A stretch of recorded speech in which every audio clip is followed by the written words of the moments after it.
Hey everybody, welcome back to the channel. If you're new here, my name is Zach, and here we talk about overlanding, gear, builds, DIY, all sorts of stuff related to modifying your vehicle.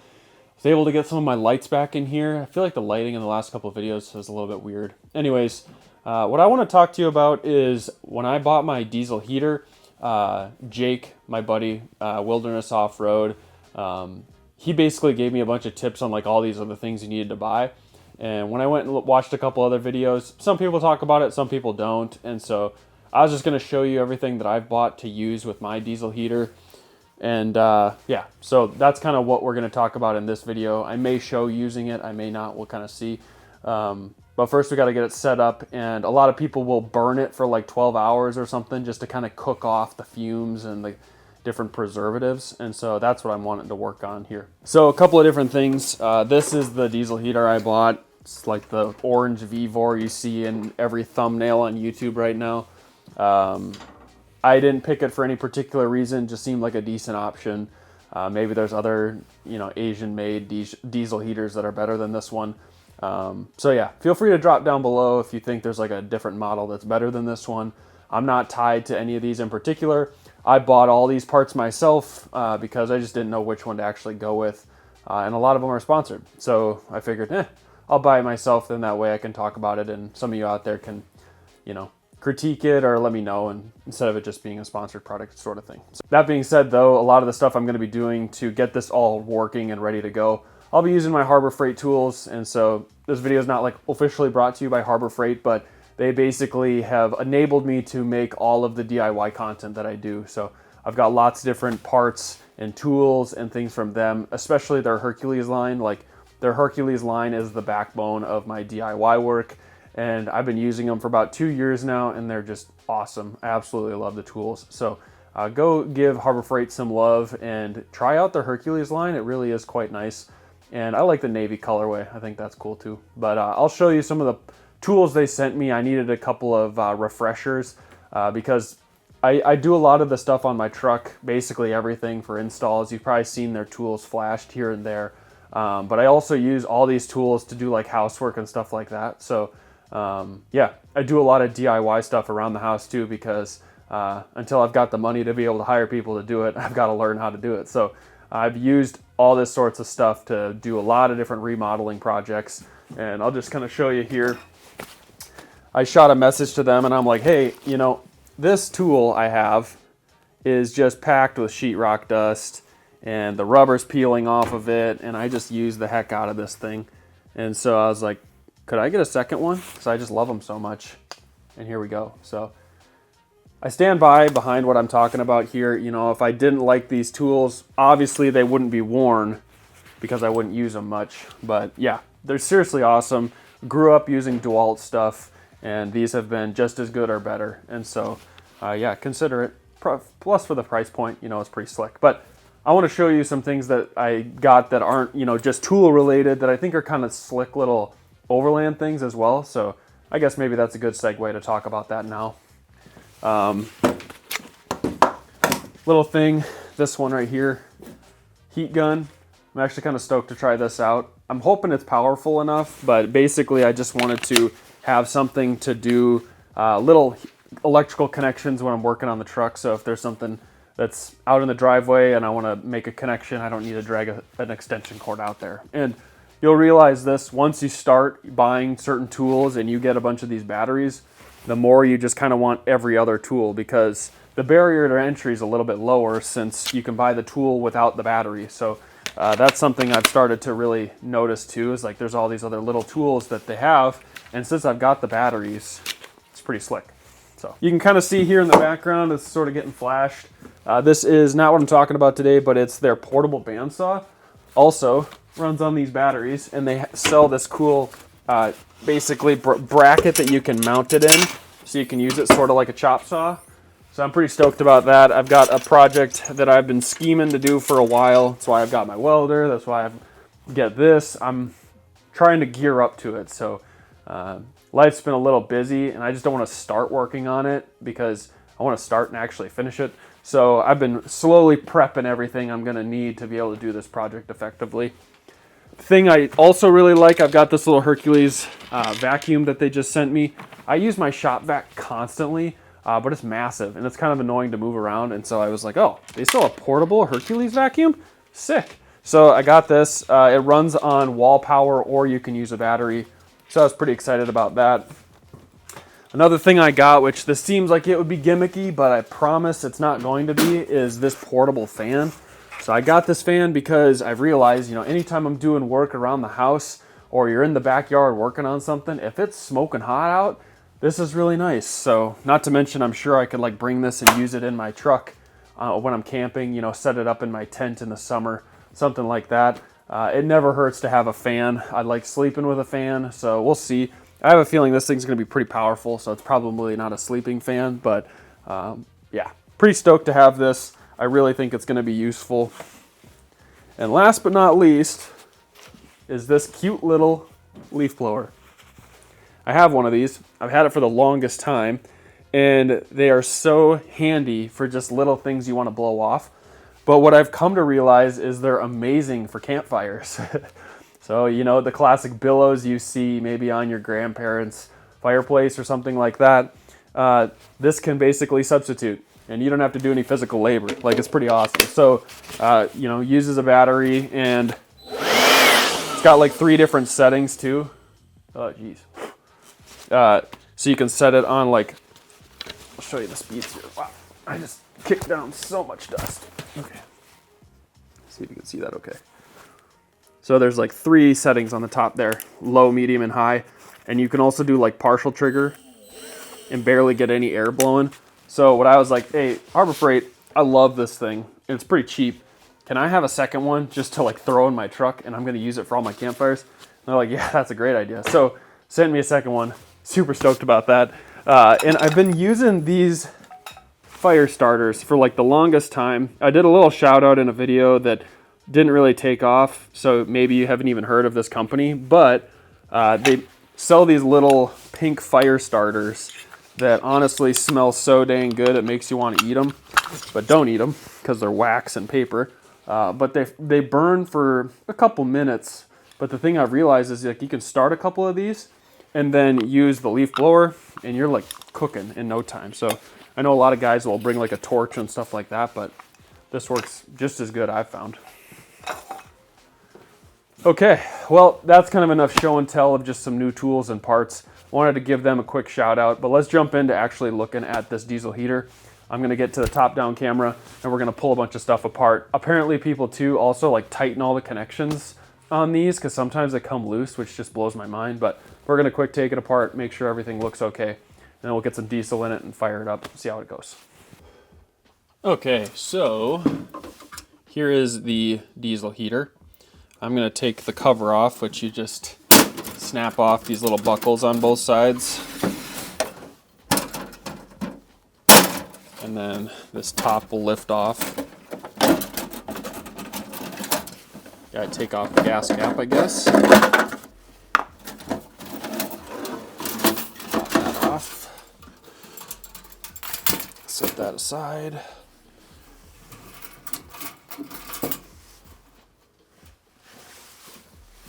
So there's not a lot to these things.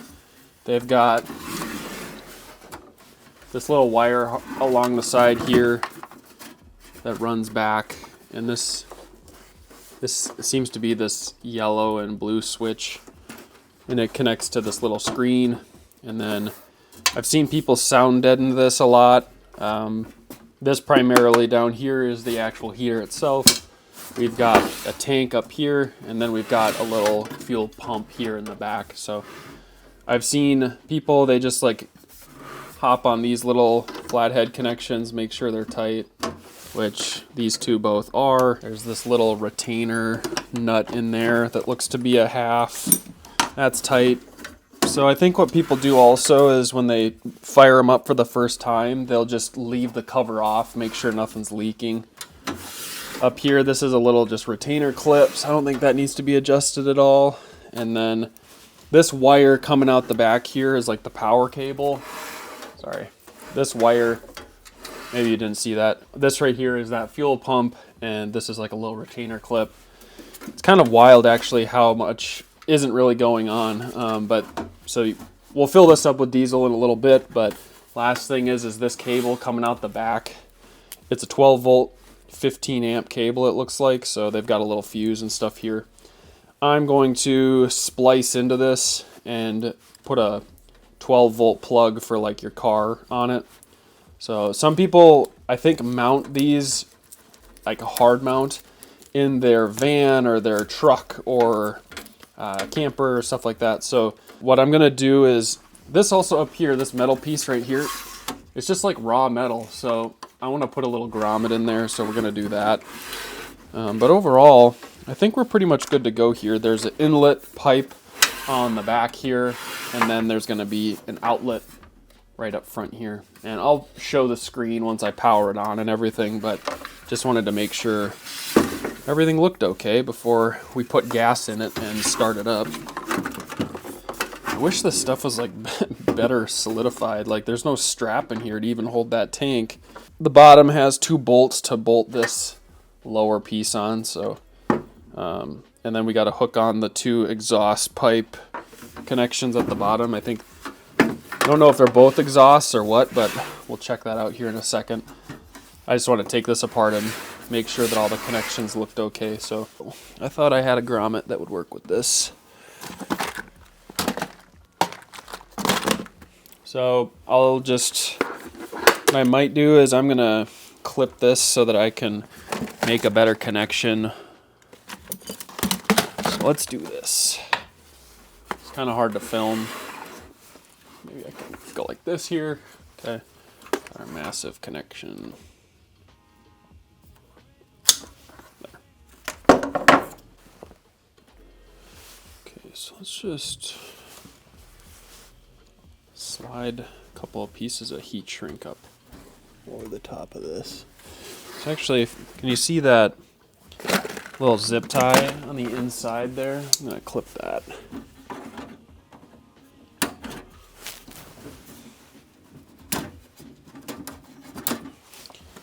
That way I can kind of center this heat shrink a little bit better. Do that here. Try my new heat gun.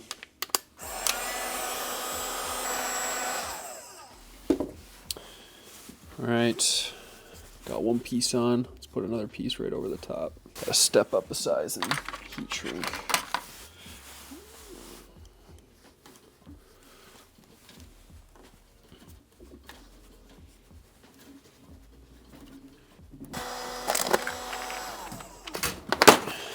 Alright, and since I do a lot of electrical projects, I've got quite a bit of heat shrink sizing on hand, so I think I've got the next size up even. We're just going to keep on layering this so that this, if it rubs a little, it's not going to like cut through. So, just got to make sure. If I go too small on heat shrink and then the heat shrink itself is hot, if I try to slide a new piece on, it's going to get stuck. So just trying to manage that. All right, so I just wanted to speed this up a little bit here, but explain what I'm doing. Now that I got that sort of makeshift grommet in place, I then went and stripped those 2 connections so I can splice in my 12 volt socket for the vehicle, or you can use this on one of the portable batteries like from Anchor or EcoFlow or one of those. So we're gonna splice these on, and I did like a female to female butt connector, but you could do whatever connection method I guess you feel is best here. I bought a longer 14 gauge harness here, and I'll link it down below. Actually, it might be 16 gauge. I'll put that on the screen. But this is to basically use larger gauge wire because it's better to overbuild when it talks about like the gauge of wire for current flow. So that's what I did here. And then once we make all these connections, I just tried to clean that up. This doesn't have to be perfect. It's not going to be like running while we're driving down the road or anything, but I just wanted this to be a nice tight connection. So once we get this connection all good to go and sorted, then I sort of flipped the diesel heater down and started working on the exhaust port and then the fresh air inlet port. So this has an air intake and the exhaust for the combustion of the diesel, and then there's a air intake for the actual airflow that is then exhausted into the ductwork that you could put in your tent or wherever you're going to use it. One thing I realized for this particular scenario was the length of the exhaust connection was a little long, and it actually kind of prevented me from making this tight bend at the bottom of the diesel heater. So I cut a little bit of that off with my angle grinder, and then I was able to marry that up to its port. So all this metal is pretty soft, so you don't want to over tighten any connections with the pipe clamps or anything like that. So that's what I was working on, and then that allowed me to kind of get this all squared away, because for the combustion of the diesel, you want to be careful that it's actually burning clean, because if you aren't, you're going to start producing byproducts that are really toxic. And so this is similar to like any other engine. You know, you wouldn't lock yourself in a closed space like a garage with your vehicle running, especially when it's warming up. And so you have to take all the same precautions with a diesel heater. And I don't think enough people talk about this, but yeah, you can get different sensors for the kind of byproducts, and then you can also get a carbon monoxide detector, and I think both are important. And then you also probably are going to need to put some wood blocks on the bottom of this, because even though they leave that little gap, these legs aren't tall enough. And then a lot of people also talk about how they'll even shim this off the ground with those shelves on their tire, and that's to prevent, in the scenario where like it snows 1.5 feet overnight, you don't bury your air inlet and then it starts burning inconsistently and producing bad toxins. So these are kind of all things to consider, and they also have you route this fresh air port to the back so that you can keep it away from the exhaust. Okay, so I ran into a slight issue, and I've just kind of finished adding another feature. So I bought a second one of these cables, and I now have 2 plugs. So what we're going to do is we're going to share this between 2 batteries just for the sake of testing, but for practical use, you can use your car and then a portable battery or something. Essentially what we want to do is share the current draw between these 2 plugs. So if we put them in parallel, they'll deliver the same voltage, which is 12 volts, and then ideally the current draw is split between them as well. So this apparently calls for around 15 amps when it starts up. And so that means if we've got 7 or 8 amps pulling from each line, we should be totally in the clear. And got to give a shout out to my buddy Jake, Wilderness Off-Road. This was his idea. I'm just implementing it. So another one of his ideas is zip tying this tank down inside of here to this little plate. I'm going to do that too, because when I went and bought this diesel, this little tank was sliding around in my car and I could hear it back there. So kind of crazy. Last thing is I got this silicone coupler, which is a 3-inch to 3-inch. And then I got this 4-inch to 3-inch reducer, or however you want to say it, from whatever dimension you're going. But they call it a reducer. I'll link both of these down, but what this is going to do is convert from a 3-inch to a 4-inch hose. And so I bought this long 4-inch hose right here that should allow us to, kind of reduce some of the air reduction due to pipe size or whatever. So it's a flow rate thing. So I've got both of these, and this was kind of the cleanest way I could figure out how to do this. So found these parts on Amazon. I'll link everything that I'm using down in the link below. I tried to build like a little male-to-male connector with some metal piping, and that's why I've got all of these rivets out, and it wasn't as good as this. So this is what we're going with. All right, I actually just finished making this wire, so it's just a red to red, black to black connection here, kind of like adding a jump starter to a battery. And then got to tighten these down here and add these zip ties, and then we should be basically good to go. Because this is kind of a large diameter tank compared to standard zip ties, I'm probably just going to use 4 zip ties, and that should cover me. So we'll do 4 zip ties on the front and then 4 zip ties on the rear, and I'm hoping this is large enough. So let's quick do this. All right, that should keep that from sliding around at least as much as it was before.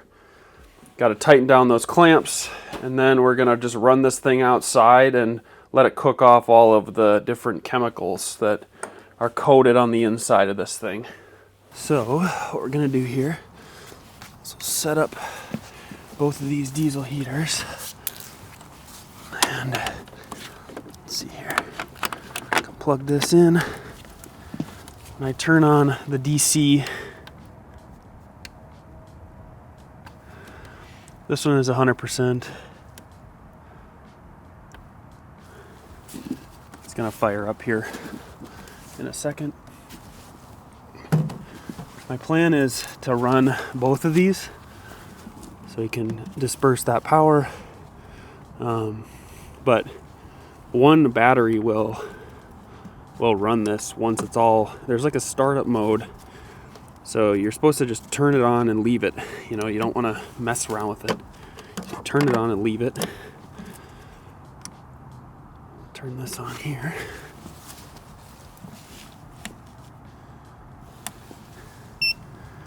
Alright, so this battery's got 54%. And this back port is on. Okay, so we should be okay. Let's see how this works. I don't think this should ruin my batteries, so. Alright, I've got both of them sitting here. I'm gonna grab the remote control, but I think you can just press the power button. But I'm gonna grab the remote control because it's got it on off, and then we'll see how this does. I'm gonna set my batteries kind of in front of the heater because I think, you know, that'll help with keeping them warm. I don't think it's that cold out here, so I'm trying to do this on a warmer day, but I think this should work. We'll try it out.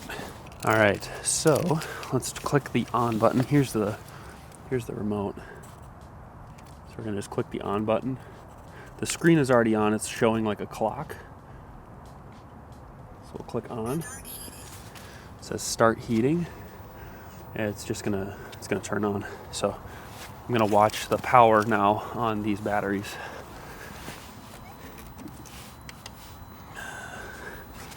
So it's pulling 38 watts here, 43, and on my other one it's pulling 28.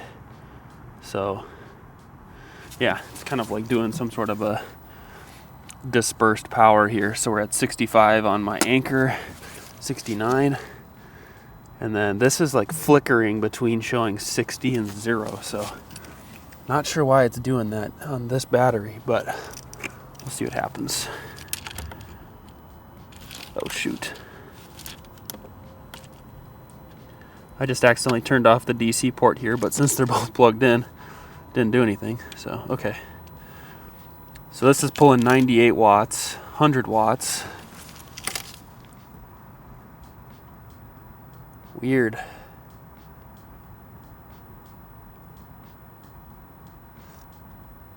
Huh.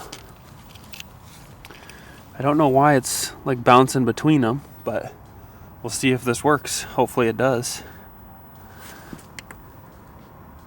This is showing 99 watts right now, so what I could do is, let me see if I can get the camera to monitor this.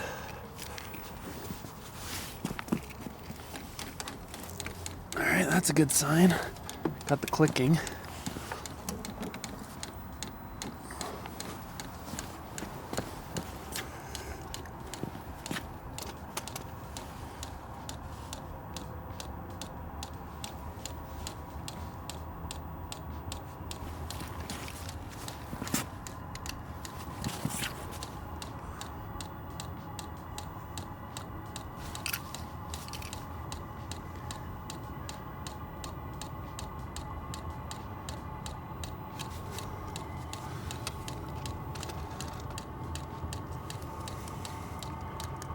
All right.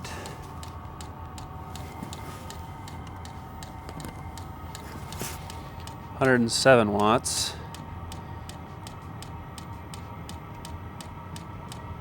All right, I think this is working. So it's firing up. You can hear the exhaust in the background maybe. And then I'll show you kind of some of the sounds they make.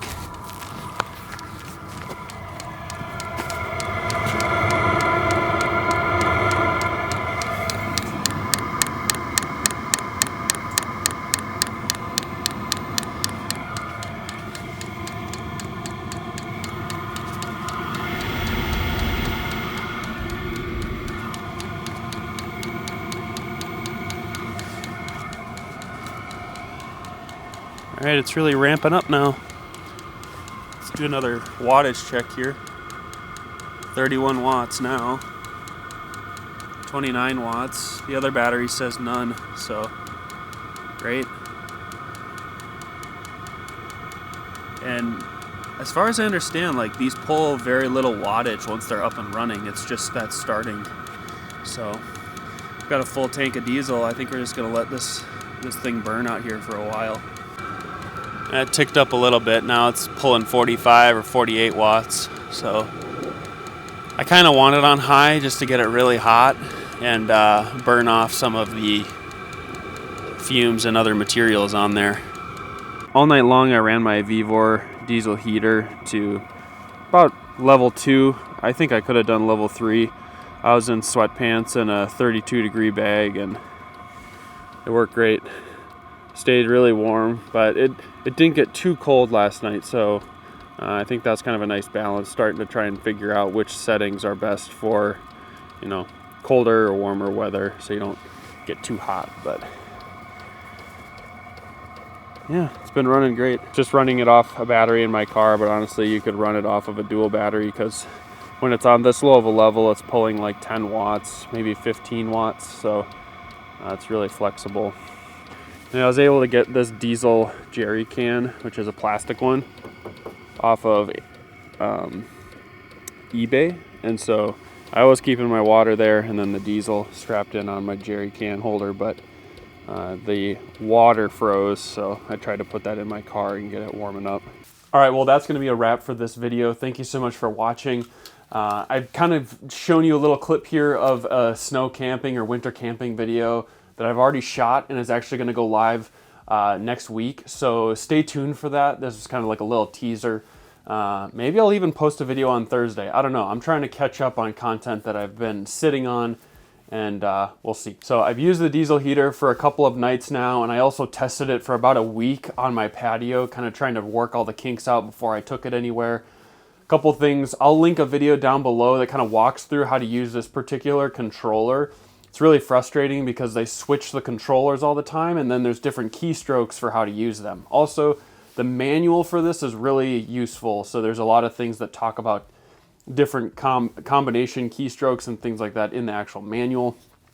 I also want to show, this is the little carbon monoxide detector that I've been using, and you can get it on Amazon. It's not too expensive, about 30 bucks, but I keep this in my tent whenever I'm using this. I also have been using the ventilation fan on my James Burrowd just to try and keep some air circulating in there, because it does a good job of keeping up heating, and this way at least there's fresh air always coming into the tent, so you're not maybe accumulating as much if for some reason something toxic were to be pumped into there. I need to do a little more research on this, but yeah, it's interesting and important to kind of watch how the fuel balancing works in these. And so far, I think everything was working fine. When I've held the carbon monoxide detector in front of the exhaust, I can hardly even get it to trigger like some sort of warning or even detecting a parts per million. So that's good. And honestly, it would take a lot of leakage from the exhaust pipe to go then into the system and then through. So hopefully that would never really happen, but you always want to be better safe than sorry. So I really like this diesel heater. One thing that's also a little frustrating is it basically has two modes. It has a manual fan output mode, and you have a temperature base mode, and like that's it. That's the only customization you can do. You can have it turn on and turn off, I think, on a particular schedule, or you could have it turn on with a timer duration and then turn off. And some of this stuff is easy to program with the phone app, because I have the phone app, but I didn't really show it because it's really not that powerful. It does basically all the same things as what you can do right on the device. And when you're out camping like I'm doing with it, it really doesn't provide that much benefit. It just provides a little screen to kind of show you what's going on. One thing you could do is, if you wanted to do temperature based for this, then you could basically extend the wire that goes to the little thermostat and then put that in your tent. And the little display on the front of the heater is what acts as your thermostat. So everything I've done so far has basically been with manual mode. But that's kind of nice to know at least, because then if I decide to hard mount this in something in the future, that should be fairly doable. Like I talked about here, I did about level 2 to level 3 when I was camping, maybe got up to level 4 when it was about like 5 degrees outside, but the night where it was about 20, 25 degrees at night, I was using about level 2, so you can really run it low. I've also noticed, even though I ran it for like 3 or 4 days at home, you could still get kind of a smell that it was like burning off plastic or rubber or something. Some people talk about there being seals that just need to like harden or kind of patina or something, and then that smell will go away. But I also found that if you just set it on a high setting, the air smells worse than if you set it on a low setting. So I don't know if there's just certain components in these that can't tolerate that much heat, because, you know, this is a big heat sink. That's my understanding, at least, that has a lot of this heat, and then you blow hot air over that heat sink, and it's kind of a way to heat the air. And so, you know, I don't know how they mount that heat sink inside of there, so I guess I could do a little more research on just understanding how this was assembled. But that was just kind of like my anecdotal observation, basically, that the lower the fan speed or fan mode was set, then the less that air would smell. And hopefully this just fully goes away over time, but I haven't used it enough to be able to tell that, you know, whether that's the case or not. Last kind of pro tip, or I'm not a pro, so I guess last rookie tip is the night that it was pretty warm, it was like 20 degrees, 25 degrees, I didn't go through much fuel, but the night it was really cold, I went through a lot more fuel, and I'd only run it on one level higher, so it didn't really, it didn't make a lot of sense to me why I burned through so much fuel so fast. And I think I did run it longer, but I think there also might be a component here where the diesel heater runs at like a less efficient rate if the air outside is really cold or something like that. I don't know. There seems to be some sort of exterior temperature component to this. So if you're ever going to use these, just fill them up all the way, because I ended up waking up at like 4:30 in the morning to fill up my diesel heater. And Jake was telling me that he thought my diesel heater had gone out around 2 or 2:30, and he thought he had heard it. So I don't know. Hard to say, but if it had gone out at 2 o'clock, I mean, I had started it up at like 8.